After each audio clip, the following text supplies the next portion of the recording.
The waiters kept refilling his wine glass like he was royalty. My mom laughed at every one of his jokes like she was auditioning for a sitcom laugh track. And my dad, who hadn't shown up to one of my school events since middle school, actually said the words, "I'm just so proud of you, son." Not to me. To Jason. And I was sitting right there. Same table. Same airspace.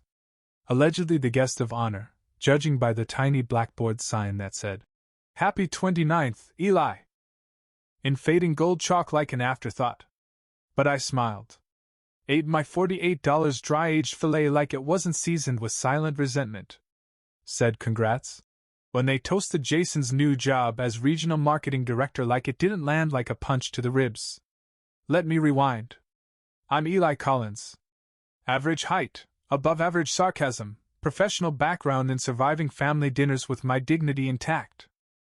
I grew up in the shadow of a golden boy, my older brother Jason, who, since birth, has been treated like the heir to a family throne that doesn't actually exist.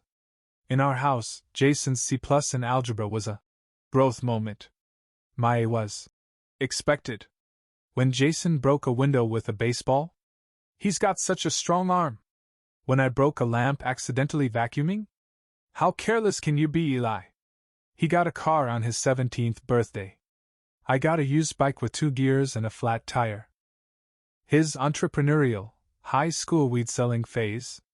A learning experience. My part-time cashier job? A waste of your real potential. But sure, I'm not bitter. I went to a state college while Jason attended some private school with a Latin motto. He graduated with a communications degree and connections. I graduated with a business degree and 2 part-time jobs. He got Dad's Rolodex. I got Dad's LinkedIn request, 6 years later. Still, I kept my head down. Built quietly. No handouts. No shortcuts. Just spreadsheets, small clients, and sleepless nights. I started a logistics and fulfillment company from my apartment, while working security gigs on the side. I wasn't flashy. Wasn't loud. I was just determined. But none of that mattered at the dinner. Because that night, while they were raising glasses to Jason and his massive step up in the corporate world, no one even mentioned it was my birthday until the waitress brought out a slice of cheesecake with a candle in it. She looked embarrassed. I think she knew. Jason clinked his fork against a wineglass. "Quick toast," he said, standing. Mom clutched her pearls like someone had proposed. "To new beginnings." Jason grinned. "Regional director, baby!" Everyone clapped. Except me. I was busy watching the reflection of the candle in my untouched dessert. It wasn't just about Jason. Not really. It was about how invisible I always felt when I was with them. My mom caught my eye after the toast. "You okay, sweetheart?" she whispered, like she noticed the silence too late. "Yeah," I smiled. "Just taking it all in." And I did. Every word. Every fake cheer. Every glossed-over moment. Because something in me shifted that night. Not out of revenge. But out of clarity. I realized they would never see me, not unless I built something they couldn't ignore. So I took the check that night. Quietly. Paid for the dinner. Didn't even split it. My name wasn't in their toast. But it would be in the headlines soon enough. After the birthday dinner, I didn't rage. Didn't slam a door. Didn't fire off a passive-aggressive group text about how I wasn't even mentioned. Instead, I got home, took off my button-down, microwaved the cheesecake, because dignity still deserves dessert, and opened my laptop. That night, while my brother posted a boomerang of his wine glass clink with the caption #blessed #promotion vibes, I was in a Google Doc, outlining a new operations model that could finally scale my company beyond 2 cities. You know what's funny? I've always worked like that, quietly. Not for applause. Just to prove I could. As a kid, I was the kind who took apart old radios from garage sales just to see if I could fix them. I wasn't loud about it. No science fair medals. Just me, tools, and the thrill of making something work. In high school, while Jason was starring in school plays and winning fake trophies for Most likely to lead. I was selling refurbished headphones out of my locker. $10 markup. Clean packaging. Repeat customers. One teacher told me, "You've got a head for business." My parents told me, "Focus on your real classes." In college, I'd built a basic inventory app for a friend's vintage store. She cried when it saved her hours of manual entry. My family? Wait, you're still working with clothes? I was always the nice one, the quiet one, the techie one. Never the impressive one. Even at family gatherings, I'd get stuck at the corner of the table. You know, the weird L section next to the cousins who still eat mashed potatoes with their hands, while Jason held court with his. I just crushed Q3 speeches. So when I say I started my logistics and fulfillment business from my apartment, I don't mean I got a startup loan or flashy investment. I mean, I bought secondhand shelving from a store that went out of business. Stored soaps, socks, and skincare jars in my hallway closet. Shipped orders by hand using USPS labels I printed at 2 a.m. It was called Anchor-Link Logistics, because while everyone assumed I was drifting through life, I was anchoring something real. January, we landed a contract with a rising health food brand. February, I onboarded 2 part-time employees. March, we moved into a shared warehouse in the industrial district. The lights flickered, and the heater coughed more than it worked, but it was a place with our name on the lease. Still, no calls. No texts from my parents asking how things were going. Jason posted a selfie from Cabo with some guy named Trent from corporate. My mom sent it to the group chat with R* glowing star. I replied with a thumbs up while juggling inventory counts and late vendor payments. But I didn't stop. Because April changed everything. We signed a 6-figure client, a sleek home goods brand in California. I pitched them from a cracked iPhone stand at a corner table in a cafe that spelled my name, Ellie, on the receipt. They signed. Paid the deposit same day. I just stared at the screen, blinking. No champagne. No announcement. Just a quiet fist clench and back to work. That week, I hired full-time staff. Got proper insurance. Leased actual pallet racks instead of the plastic kind that buckle under pressure. And most importantly, I booked a venue. Not for a party. Not yet. For a company gala, our first ever. A thank you to my scrappy team, our growing partners, and the dream that started in a studio apartment next to a leaking radiator. The location? The same upscale steakhouse where my family toasted Jason while forgetting it was my birthday. It was available. I laughed out loud when I saw the date. The owner remembered me, too. "Oh yeah," he said on the phone. "You were at that family dinner, right? Quiet guy at the end?" "That's me," I said. "You paid the whole bill that night." "I did." "Same guest list this time?" I smiled. "Not exactly." And somewhere in the back of my mind I wondered, would they notice this one? Even if they weren't invited? Planning a gala sounds glamorous, until you're arguing with a vendor about why $900 for chair covers sounds more like a hostage demand than a rental price. But I was weirdly into it. This wasn't a flex. It wasn't revenge. It was just a declaration. A thank you to the people who helped me build something from scratch, who saw me, even when my own family didn't. We'd grown fast. From 2 part-timers to 6 full-time employees. From my apartment to a warehouse with our names stenciled on the door. From duct-taped shipping boxes to polished workflows and brands that actually trusted us. So yeah, the moment felt big. I reserved the private room at the same steakhouse, the one where my birthday was hijacked by Jason's promotion. It wasn't planned as a symbolic move, but once I saw the name on the venue calendar, I couldn't not book it. The coordinator recognized me. "Oh yeah," she said, scanning her notes. "You were the one who paid the check that night, right? Birthday, but everyone was talking about your brother's new job?" "Yup," I said. "Same room. Just different energy this time." The invitations were digital, clean, minimalist. Our logo. A quote about perseverance. No guest of honor, just a list of names that deserved to be there. I stared at the draft for too long. There was a moment, just a flicker, where I hovered over my parents' emails. My fingers rested on the keyboard like they were waiting for permission. But the feeling passed. I deleted the field and hit send. As we got closer to the date, the buzz started growing. Clients were excited. Vendors were asking if they could bring plus ones. My warehouse manager, the guy who used to joke that we were just fancy mailmen, ordered a custom blazer. It felt like momentum. And yet, it was surreal. Because just a year earlier, I was at this same place eating overcooked steak while watching my family toast to Jason as if I didn't exist. I thought about that night. About how, when Jason finished his speech, Dad clapped like he was announcing the second coming. About how Mom wiped a tear and whispered, "You've always been destined for greatness." To him. Not to me. I remembered the way they all took pictures with him after, even asked the waitress to take a group shot. No one asked me to join. I ended up standing by the bar, pretending to answer emails. So no, this gala wasn't a revenge tour. It was closure. I didn't need their approval anymore. But families? They sniff out relevance like bloodhounds. 2 weeks before the event, my cousin Emily texted.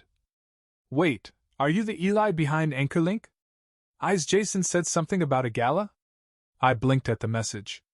Jason mentioned me? Apparently, he'd seen a LinkedIn post. One of his college buddies worked for a retail startup that partnered with us. Jason saw the brand shout us out and went, "Wait, that's my brother's thing?" Soon after, my family chat started buzzing in strange ways. My aunt texted, "So proud of you!" out of nowhere. We hadn't spoken since 2018. My mom commented, "Love this," on a random graphic I posted that said, "Shipping delays are a mindset." Jason sent a thumbs up. Just thumbs up. No words. No context. A digital cough. I didn't reply. Then came the kicker. My dad called. We hadn't spoken in months, maybe more. He always treated me like the polite background character in a sitcom he was too busy to watch. I didn't pick up. He left a voicemail. "Hey bud, just wanted to check in. Heard something about an event? Thought maybe we could grab coffee sometime. Would love to catch up." The voice was nervous. Hopeful.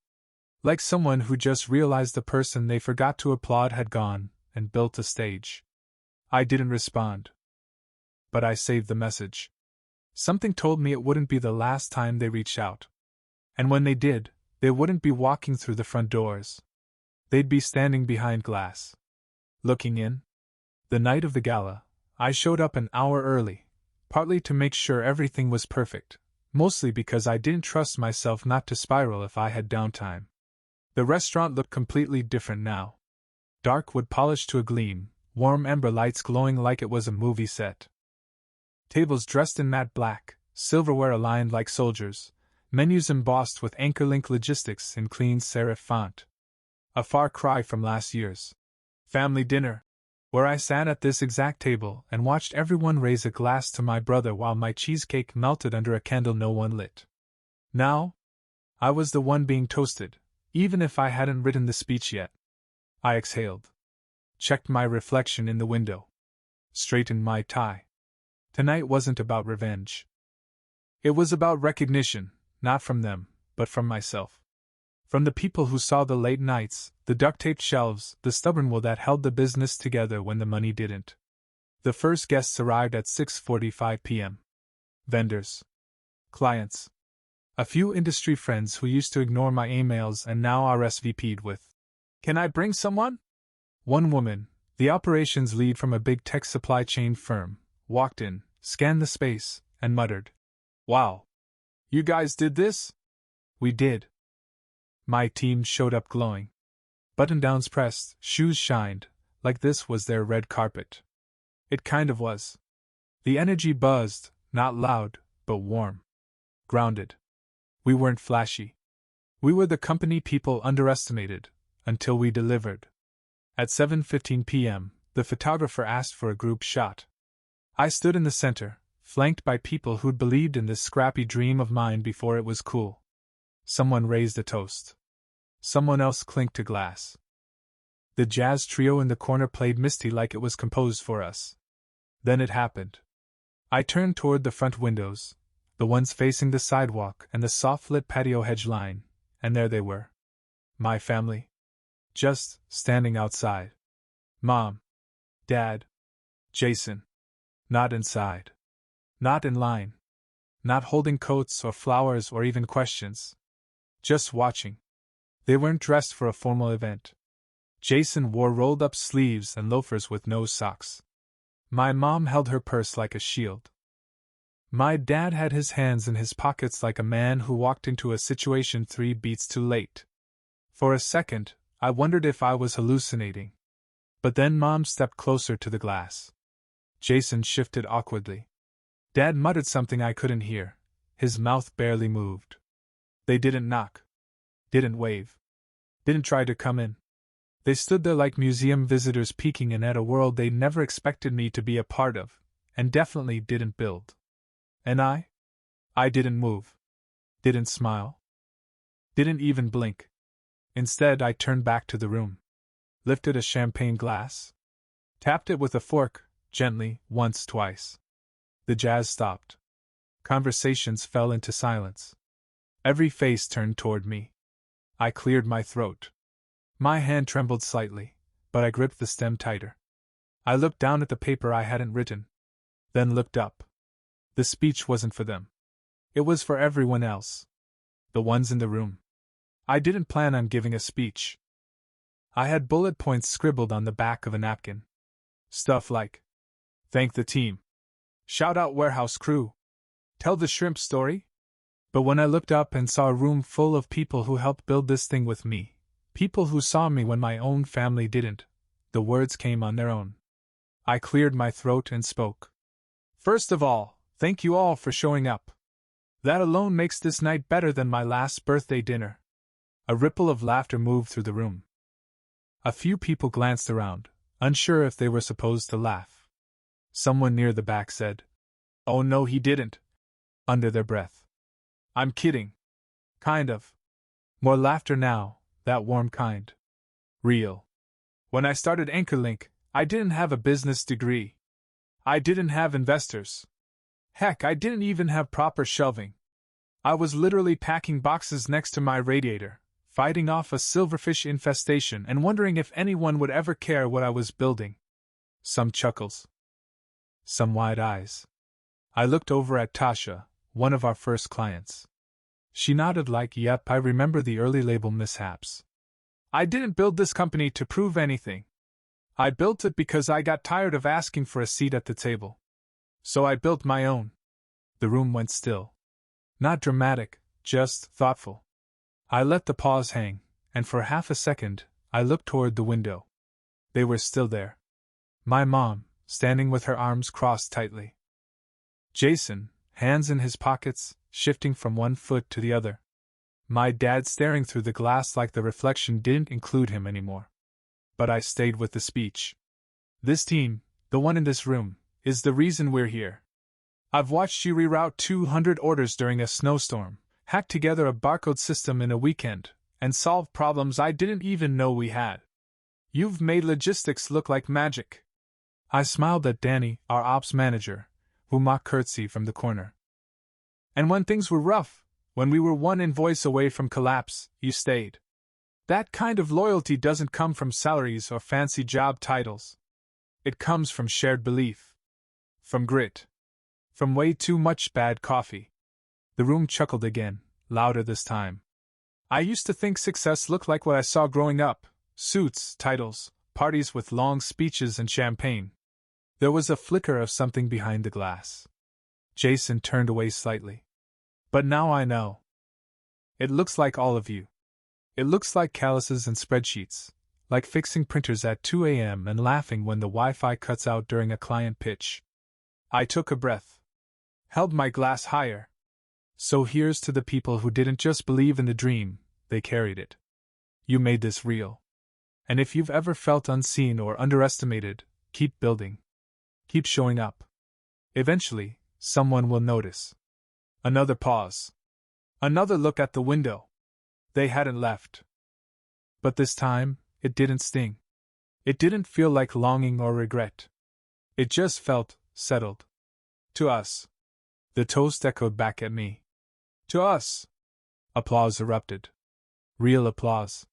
No forced smiles. No polite claps. The kind that fills your chest and makes your ears ring for a second. Someone whistled. Someone else shouted. Hell yeah! Even the jazz trio stopped playing and clapped. I stepped down from the platform and handed the mic off to Danny. The room melted back into movement, laughter, drinks, hugs, conversations. But for a moment I stood still. Because as loud as the applause was inside. Outside?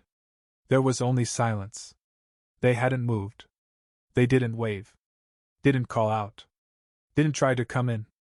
They just stood there, watching something they never built, never supported, and never believed could exist without them. And this time? I didn't flinch. Didn't fold. Didn't even nod. I simply turned and walked toward the back patio.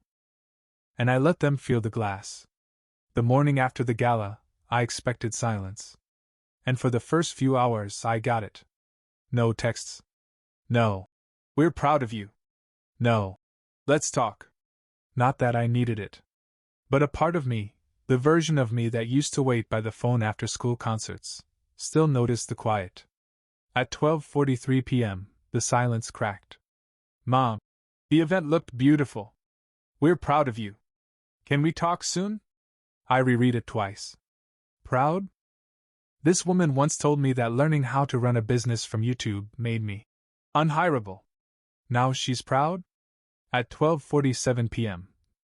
Dad, we didn't want to intrude. Just wanted to be there for your big moment.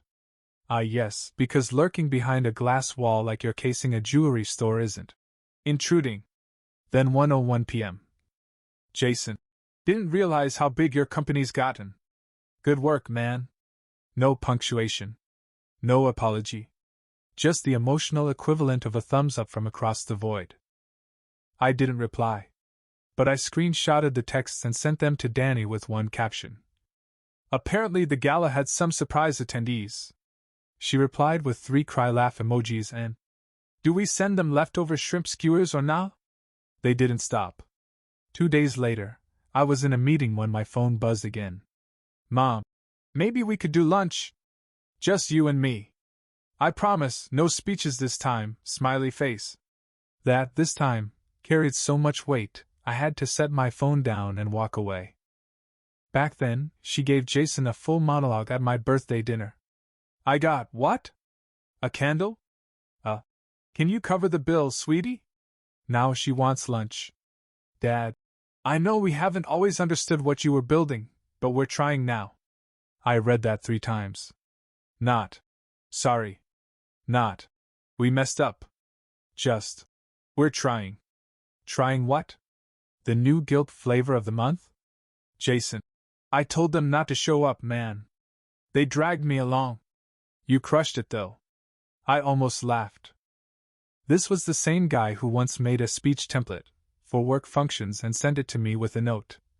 You'll probably never need this, lol. Now suddenly he's my biggest cheerleader? No thanks. The truth is, I wasn't angry. Not anymore. I was just done. Done carrying the itch to be seen. Done trying to force recognition from people whose version of love was conditional and quarterly at best. That's what they never get. They think if they show up late, the applause will still be waiting. They think if they say, we're trying, it wipes the slate clean. But sometimes, you just stop playing. A week after the gala, I got an email. Subject: family dinner? It was from Mom. She'd CC'd Dad. And Jason. No message. Just a Google Calendar invite for 7 p.m. at a mid-range bistro downtown. I remembered the place. They once threw a whole party for Jason there, champagne, chocolate cake, framed photos, even a slideshow. I found out about it through an Instagram story. They forgot to block me that time. I stared at the invite for a long time. Then I clicked. Decline. No note. No explanation. Just a quiet, full stop. That night, I had dinner at my place. The table was mismatched, a couple chairs from IKEA, two from a garage sale. The plates didn't match. There was a water stain on the table from someone's Red Bull can. But the people? Perfect. My team. A few close friends. One of our warehouse guys brought his girlfriend, who ended up roasting me for mixing up overnight and 2 days shipping again. Laughter echoed. Tasha told the story about the label printer from year one. Danny brought a bottle of wine labeled, "For the CEO who actually delivers." At one point, someone proposed a toast. To Eli. Someone started. But I held up a hand. Nah. To all of us. And just like that, the glasses clinked. The room hummed. And there wasn't a single person outside the window trying to get in. It had been 2 weeks since the gala. No more texts from Jason. No more soft-pitched, "Hope you're well," from Mom. The silence was back, but this time, it didn't feel cold. It felt earned. Then she called. Not texted. Not emailed. Not even a voice memo like she'd started sending during quarantine. An actual phone call. I let it ring once, twice. Then picked up. Curiosity won. "Hi, sweetheart," she said in that tone people use when they're about to ask if you can help them move a couch. "How are you? How's the company? Warehouse? All that going okay?" "Doing fine," I said flat. She gave a small laugh like she didn't quite believe it. "Well, I'm glad. Really, I am. And listen, this isn't a big thing, just, we were wondering about something.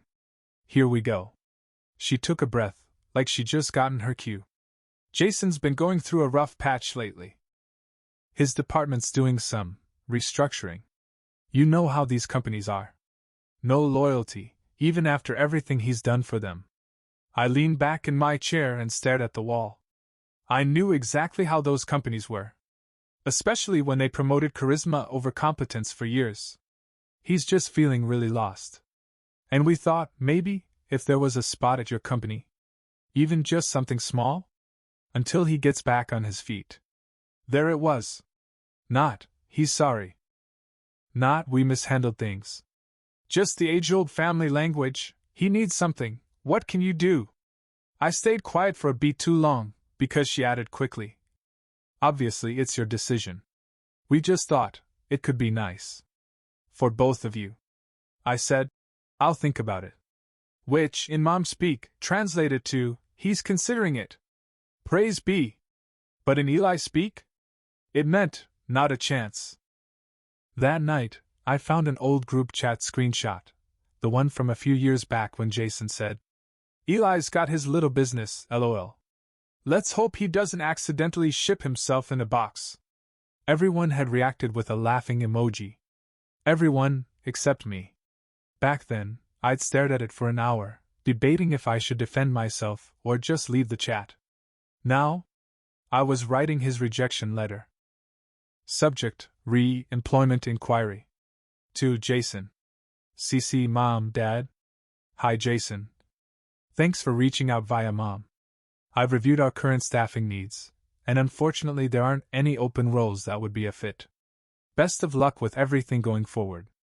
Sincerely, Eli. CEO, AnchorLink Logistics. No flourish. No salt. No second chance. Just facts. Just closure. An hour later, Jason texted. Jason.